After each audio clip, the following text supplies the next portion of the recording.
네, 오늘은 주님의 계획하심은 이라는 말씀의 제목 우리가 함께 나누기 원합니다. 네, 우리가 살아가는 동안에 우리는 여러 가지 일들을 겪으면서 살아가게 될 때가 많이 있습니다. 때로는 기쁘고 행복한 일들을 경험할 때도 있고 또 때로는 슬프고 가슴 아픈 일들을 경험할 때도 있습니다. 우리가 기쁘고 좋은 일들만 만나면 얼마나 좋겠어요. 그런데 우리는 그렇지 않은 것 같아요. 우리의 인생은 항상 굴곡을 겪으면서 살아갑니다. 그런데 우리가 잘 되고 좋은 일이 있을 때면 하나님께 축복을 받았다라고 생각하고 기쁘고 감사하는데, 또 슬프고 가슴 아픈 일들을 만나면 왜 나한테 이런 일들이, 이런 시련이 닥치게 되었는가 하면서 알 수 없는 그 원인을 알 수 없는 그 아픔 속에서 때로는 하나님을 원망하기도 하고 또 절망할 때가 있는 것 같습니다. 그런데 우리가 경험하는 모든 일들 속에는 하나님의 계획하심이 있고, 또 우리가 비록 실수하는 인생을 살아간다 할지라도 그 실수를 통해서도 일하시는 하나님을 만나게 될 수 있는 것입니다. 오늘 본문에 등장하는 야곱이야말로 그러한 사실을 여실히 보여주는 그러한 사람이라고 할 수 있겠습니다. 그래서 오늘은요, 야곱의 그 인생을 통해서 우리가 한번 말씀을 생각해 보려고 합니다. 야곱은 본래 탐욕스러운 사람이었습니다. 태어날 때부터 형의 발뒤꿈치를 잡고 태어난 이 야곱은 뱃속에 있을 때 하나님께서 그를 큰 나라를 이룰 자로 택하셨음에도 불구하고 자신의 형과 아버지를 속여서 형의 장자권을 빼앗고 또 축복권까지 가로챈 인물입니다. 그리고 형에게 죽음의 위협을 느낀 야곱은요, 삼촌인 라반의 집으로 이제 도망하게 되는데, 그 길에서 잠을 자다가 하나님을 만나게 되고 그곳에 제단을 쌓게 되었습니다. 그리고 자신이 무사히 고향으로 돌아오게 하나님께서 인도하시면 다시 이곳에서 소득의 10분의 1을 드리고 하나님께 제사를 드리겠노라고 서원하게 되어집니다.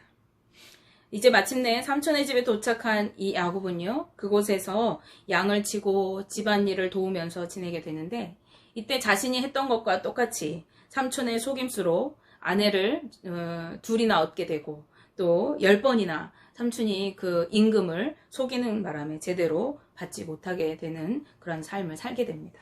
게다가 그 아내들은요, 서로 시기하고 또 질투하면서 자신들의 여종을 남편에게 이렇게 내주게 돼요. 그래서 졸지에 아내가 넷이나 늘어나게 되고 그들 사이에서 12명의 아들을 얻게 됩니다. 탐욕과 속임수로 죄를 짓고 도망한 이후에 그의 인생은 자신의 뜻대로 되지 않았죠. 아내도 내 맘대로 얻는 것이 안 됐고, 또 임금도 속임을 당하면서 여러 가지 곤란한 일을 겪게 되었습니다. 그런 많은 일을 겪게 되었지만 이것은 이 야곱을 다듬어 가시는, 그래서 큰 민족을 이루어 가시기 위한 하나님의 계획이었습니다. 식솔들과 재산이 많아진 야곱은 어느 날 하나님께서 고향으로 돌아가라 라고 하시는 그 명령을 따라서 이제 고향으로 다시 가게 됩니다. 이전에 고향을 떠나올 때에는 죽음의 두려움에 자신의 임의적으로 그곳을 떠나왔지만, 이제 다시 고향으로 돌아갈 때에는 하나님의 명령을 따라서 여전히 죽음의 위협이 있지만 그 고향으로 다시 향하게 된 것입니다. 이것은 아마도 그가 어디에나 계시는 하나님을 만났을 뿐만 아니라 삼촌과 머무는 세월 동안에 하나님의 일하심을 보았기 때문에 하나님의 말씀에 순종하게 되었을 것으로 보여집니다. 그는 죄지었을 때, 이전에 죄짓고 도망하였을 때 그것이 피해질 것이라고 생각했지만 그 도상에서 하나님을 만났어요. 어디에나 계시는 하나님을 경험하게 되었던 것입니다.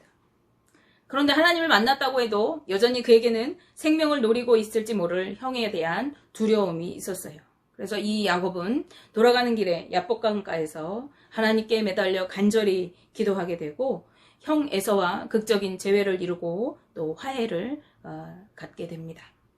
이제는 제법 살만한 그런 삶이 되었어요. 오랜 마음의 짐이었던 형과의 관계도 이제 잘 화해가 되고 원만한 관계가 이루어졌고, 그리고 제법 그럴듯한 재산도 이루고 또 가정도 이루었기 때문에 앞으로는 평안히 살 줄로 생각을 했을 것입니다. 그는 이전에 하나님께 서원한 것은 잊어버리고 이제 세겜으로 가게 되어서 그곳에 정착해 살아가게 되는데, 그런데 그곳에서 아주 엄청난 사건을 만나게 돼요. 딸 디나가 세겜으로부터 강간을 당하게 되고, 그 일로 인해서 이제 아들들이 그 족속을 다 죽여버리는 그러한 살육이 벌어지게 됩니다.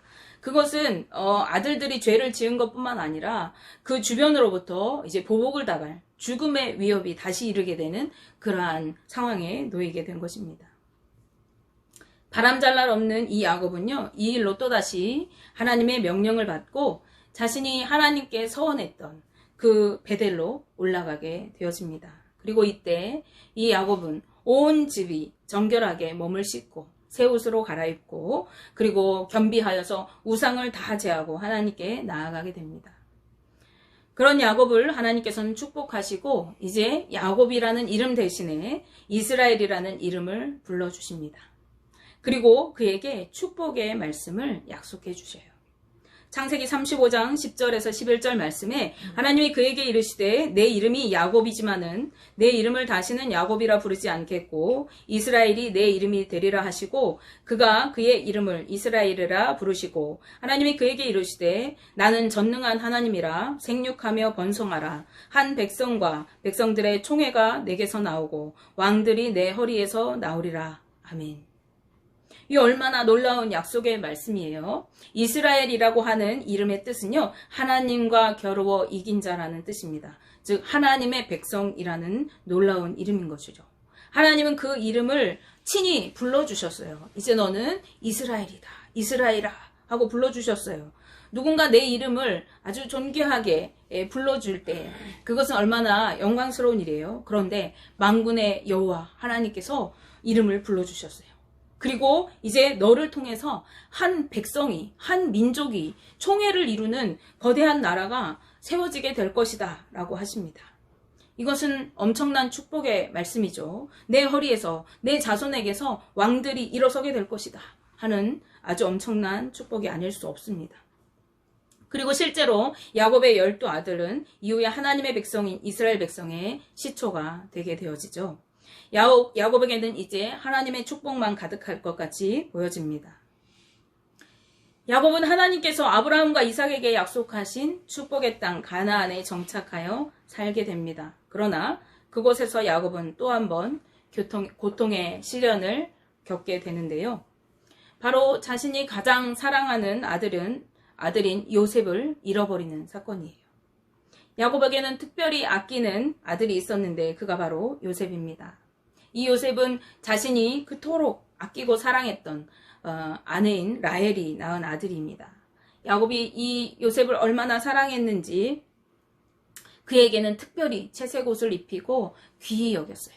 그러니까 이 야곱이 사랑하는 이 요셉을 다른 형제들은 시기하고 질투했을 것이고 눈의 가시처럼 여겨졌을 것이죠. 그런데 이 요셉이 또 하는 짓도 얄미워요. 형들이 하는 거 가서 막 아버지한테 다 고자질하고 이르는 그런 아주 얄미운 형제였죠. 그런데다가 자신이 꿈을 꿨다고 막 말하면서 아버지와 어머니와 형들이 나에게 다 꿈속에 보니까 무릎을 꿇더라 라고 떠들어대는 거예요. 형들에게 얼마나 이 요셉이 미웠겠어요. 마침내 형들은 그를 애굽으로 가는 미디안 상인들에게 팔아버리고 아버지에게 가서 요셉이 짐승에게 아마 찢김을 당했는가 보다, 죽임을 당했는가 보다 라고 이야기합니다.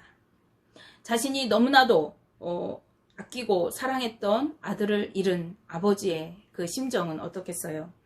야곱은 무너지는 것 같은, 온 세상이 무너지는 것 같은 그 슬픈 마음으로 애통하면서 야곱을 그리는 마음으로 울고 옷을 찢고 통회하였습니다. 다른 아들들이 아무리 아버지를 달래고 위로해도 그것이 전혀 위로가 되지 않았어요. 하나님의 축복의 말씀을 듣고 이제는 평안할 줄만 알았던, 이제 고통의 세월이 다 지나고 이제는 좋은 일만 있을 것이다 라고 여겼던 야곱에게 사랑하는 이 아들의 비보는 납득될 수 없는 일이 아닐 수 없습니다. 여기서 우리가 생각할 것이 있어요. 우리가 하나님께서 축복해 주시는 인생은 모든 일이 잘 되고 형통한 인생, 아무런 고통과 아픔이 없는 인생이 결코 아니라는 사실입니다.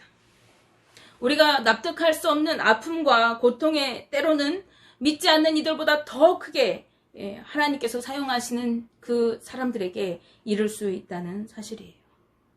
그러나 주님이 함께 하시는 자에게 닥쳐오는 시련은 더 큰 축복을 위한 하나님의 계획하심이라는 것을 우리가 잊지 말고 그때에도 인내하고 견뎌내야 하겠습니다. 그것은 결코 쉬운 일은 아니에요. 그렇지만 우리가 하나님을 믿고 의지할 때 우리는 그때를 잘 견뎌낼 수가 있는 것이죠. 이제 오랜 세월이 흘러서 온 땅에 기근이 들게 됩니다. 그때 야곱은 애굽에 곡식이 있다는 소식을 듣게 되고 자신의 아들들을 그곳으로 보내게 됩니다. 그런데 그 기근의 사건이 그 애굽에 가게 되는 계기가 되므로 그 애굽에서 자신의 가장 사랑하는 요셉이 살아있다는 것을 알게 되어져요. 그냥 살아있기만 해도 너무나도 꿈같고 감사한 일인데 그 요셉이 애굽의 총리가 되어서 애굽 온 땅을 다스리고 관할하는 일을 도맡아 한다는 것을 알게 되는 것입니다. 야곱은 꿈꾸는 것 같았겠죠. 믿기지 않았습니다. 그러나 아들이 보내준 수레와 곡식들을 보고 너무나도 기뻐하면서 애굽으로 갈 결심을 하게 됩니다. 그리고 하나님께 제사를 드렸어요. 그리고 그 밤에 하나님께 확증의 말씀을 듣게 되어집니다. 오늘 우리가 읽은 말씀입니다. 창세기 46장 3절 4절 말씀입니다. 하나님이 이르시되 나는 하나님이라 내 아버지 하나님이니 애굽으로 내려가기를 두려워하지 말라. 내가 거기서 너로 큰 민족을 이루게 하리라. 내가 너와 함께 애굽으로 내려가겠고 반드시 너를 인도하여 다시 올라올 것이며 요셉이 그의 손으로 내 눈을 감기리라 하셨더라. 아멘. 하나님께서 그들과 함께 애굽으로 내려가시겠다고 말씀하세요. 그리고 그곳에서 큰 민족을 이루어 주신다고 말씀하십니다. 그리고 자신이 죽은 줄만 알았던 그렇게 그리던 그 아들 요셉이 자신의 임종을 지키게 될 것을 약속해 주셔요. 야곱은 자기의 식솔들을 모두 거느리고 애굽으로 이주하게 됩니다. 그곳에서 요셉과 감격의 제의를 하게 되고 요셉으로 인해서 이제 바로에게 은혜를 입어서 고센 땅에 정착해 살아가게 되어집니다. 이때 야곱에게 속한 자가 성경에 기록된 것을 보면 요셉에게서 낳은 아들 둘을 포함해서 그 며느리들은 제외하고 야곱의 그 씨에서 난 자녀들만 70명 정도였다고 성경이 기록합니다. 이후에 야곱은 하나님의 약속대로 애굽에서 잘 살아가게 되고 또 그곳에서 숨을 거두게 되었습니다. 야곱은 이스라엘의 3대 족장으로서 성경에서 아주 많은 지면을 할애해서 그에 대한 내용을 기록하고 있어요. 그리고 그를 통해서 이스라엘이 한 나라로, 한 민족으로, 그리고 한 백성으로 기틀을 닦게 되는 것을 우리가 볼 수 있습니다. 그러나 그의 인생은 결코 평탄하지 않았음을 또한 우리가 오늘 살펴보았듯이 성경을 통해 볼 수 있어요. 그는 바로에게 자신이 험악한 세월을 보내었나라고 고백하고 있습니다. 창세기 47장 9절 말씀입니다. 야곱이 바로에게 아뢰되 내 나그네 길의 세월이 130년이니이다. 내 나이가 얼마 못되니 우리 조상의 나그네 길의 연조에 미치지 못하나 험악한 세월을 보내었나이다 하고 라고 말씀합니다. 그는 자신의 인생이 험악한 인생이었다고 고백하고 있어요.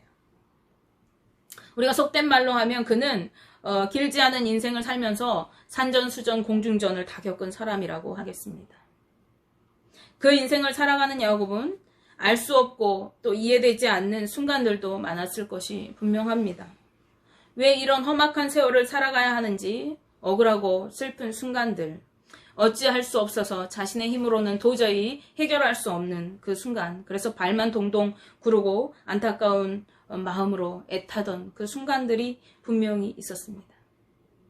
축복의 말씀을 주셔서 힘을 얻었다가도 곧 낙심하고 애통하던 때가 그의 인생 가운데 있었습니다. 그러나 그는 그 인생을 살아오면서 자신에게 왜 이러한 일이 이루어졌는지 알 수 없을지 모르지만 오늘 이 말씀을 읽는 우리들은요, 그런 야곱의 인생 걸음걸음이 한순간도 허투루 보내지지 않았음을 알 수가 있어요. 그 모든 인생을 통해서 일하고 계시면서 야곱의 인생을 조명해 볼 때에 우리가 겪는 모든 순간에 하나님의 계획하심을 우리가 묵상할 수 있게 되는 것입니다. 죄짓고 도망하던 야곱에게 나타나셔서 어디에서나 계시고 모든 것을 알고 계시는 하나님 앞에 그를 겸손히 엎드리게 하셨던 하나님.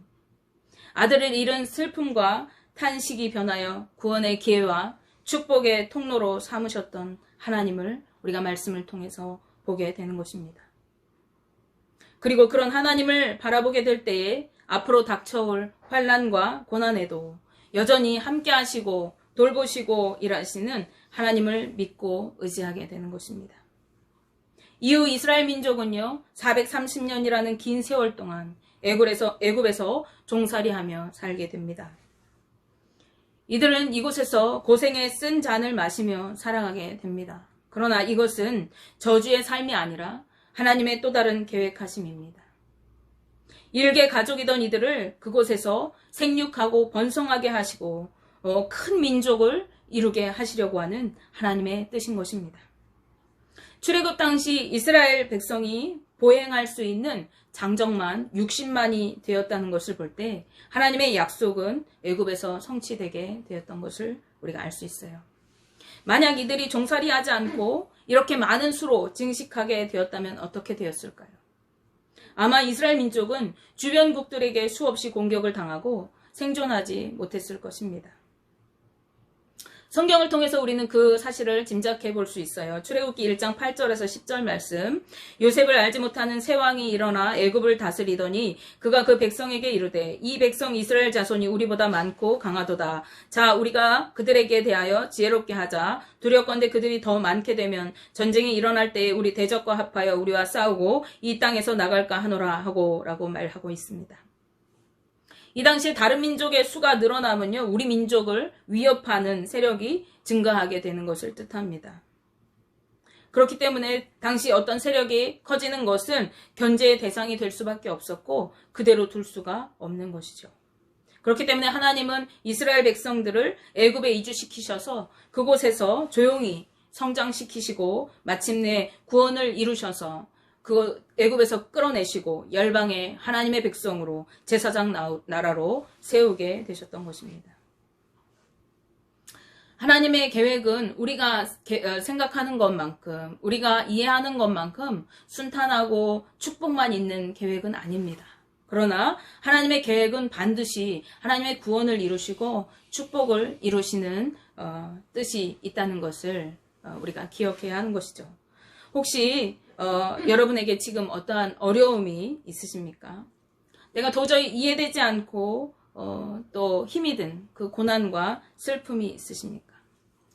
견디기 힘든 애통함과 아픔의 탄식이 여러분에게 혹시 있으십니까? 그런 상황은 우리 누구에게나 있을 수가 있습니다. 우리는 인생을 살아가면서 누구나 한두 번쯤 그러한 아픔을 겪지 않는 인생이 없습니다. 그리고 그런 우리에게 하나님께서는 오늘 야곱의 이 인생을 통해서 말씀하고 계십니다. 아픔을 겪고 있는 지금은 주님께서 나를 만지고 계시는 그러한 시간이라는 것을, 그리고 구원을 이루시기 위해서 잠시의 고통의 때를 만나게 하고 계시다는 것을, 그리고 그 모든 순간에 우리를 홀로 버려두지 않으시고 주님께서 우리와 함께 하신다는 것을 오늘 말씀을 통해 우리에게 말씀하고 계시는 것입니다. 주님의 이 말씀이 들려지고 보여질 때 우리는 그 모든 순간을 인내하고 참고 기다릴 수가 있게 되는 것입니다. 그리고 마침내 주님의 역사하심을, 그 구원과 축복의 은혜를 누리게 되는 것입니다. 원하기는 저와 우리 동성교회 모든 성도님들의 인생이 모든 순간순간 내 삶을 향한 하나님의 계획하심을 볼 수 있게 되시고 믿음으로 인내하며 참고 기다리고 주님을 기대하는 삶을 살아가게 되시기를, 그리고 마침내 이루시는 주님의 구원과 축복을 누리며 찬양과 경배의 삶을 살아가게 되시기를 주님의 이름으로 축복하며 기도합니다. 기도하겠습니다.